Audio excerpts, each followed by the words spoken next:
আসসালামু আলাইকুম। বাংলাদেশ এবার চীনের ভয়ঙ্কর SY-400 ক্ষেপণাস্ত্র কিনছে, যার পাল্লা প্রায় ৩০০ কিলোমিটার আর গতি শব্দের চেয়ে ৬ গুণ বেশি।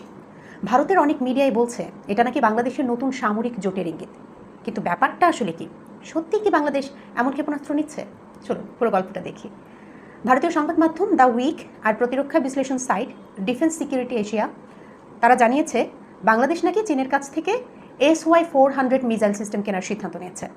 এটার পাল্লা প্রায় ৩০০ কিলোমিটার, মানে এক শহর থেকে আরেক শহর পর্যন্ত মুহূর্তে আঘাত হানতে পারবে।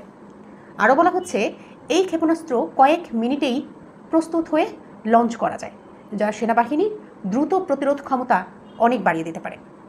চীনে একে বলা হয় DF-12A। এটার প্রতিটি রকেট প্রায় ৬ মিটার লম্বা আর ওজন ১ টনেরও বেশি। এর মধ্যে উচ্চ বিস্ফোরক ক্লাস্টার, এমনকি সাবমিনিশন ওয়্যারহেডও লাগানো যায়। সবচেয়ে বড় সুবিধা হলো এগুলোকে বিশেষ ক্যানিস্টারে রাখা হয়, তাই দীর্ঘদিন রক্ষণাবেক্ষণ ছাড়াই ব্যবহারযোগ্য থাকে। এখন আসল গল্পটা এখানেই। ভারতের থিঙ্ক ট্যাঙ্কগুলো বলছে বাংলাদেশ চীন প্রতিরক্ষা সম্পর্ক যেভাবে বাড়ছে তা নাকি ভারতের নিরাপত্তার জন্য সতর্ক সংকেত। কারণ বাংলাদেশের সাম্প্রতিক প্রতিরক্ষা কেনাকাটার প্রায় ৭০% এসেছে চীন থেকে। তার উপর কিছুদিন আগেই J-10C যুদ্ধবিমান কেনার আলোচনাও সামনে এসেছিল, তাই দিল্লির মাথা ব্যথা বাড়ছেই তো বাড়ছেই। দেখেন, বাংলাদেশের ফোর্সেস গোল 2030 অনুযায়ী দেশের সেনা, নৌ এবং বিমান বাহিনীকে আধুনিকায়ন করা হচ্ছে।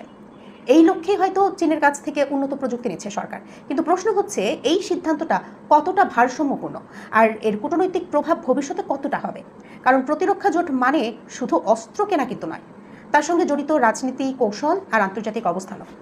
তবে এটাও মনে রাখতে হবে এই রিপোর্টগুলো অনেকটাই এখনও আনঅফিসিয়াল বা আনকনফার্মড। সরকারি কোনো ঘোষণা কিন্তু আসেনি, তাই খবরটা এখনও গুজব নয়, আবার পুরোপুরি সত্যও নয়।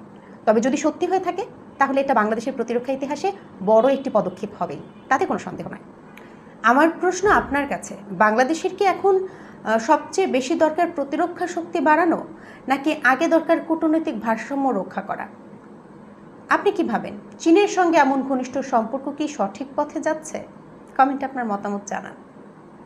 এ ধরনের গুরুত্বপূর্ণ আন্তর্জাতিক খবর নিয়ে জানতে চাইলে ভিডিওটা লাইক করে শেয়ার করতে পারেন। ধন্যবাদ এতক্ষণ সাথে থাকার জন্য।